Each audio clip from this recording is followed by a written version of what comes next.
nga pala kami sa coffee shop namin sa Tanawan.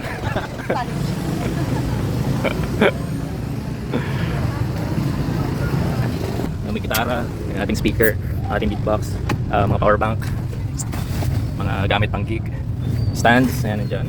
Marami pang iba. Hi! Mga beshi ko, tambay kami dito sa Plaza ng Tanawan, bubasking lang. May paprap kami dito. Coffee shop, beatbox. Ang tawag dun? Parang something like that, yeah, biking or whatever. Biking sa ano, sa...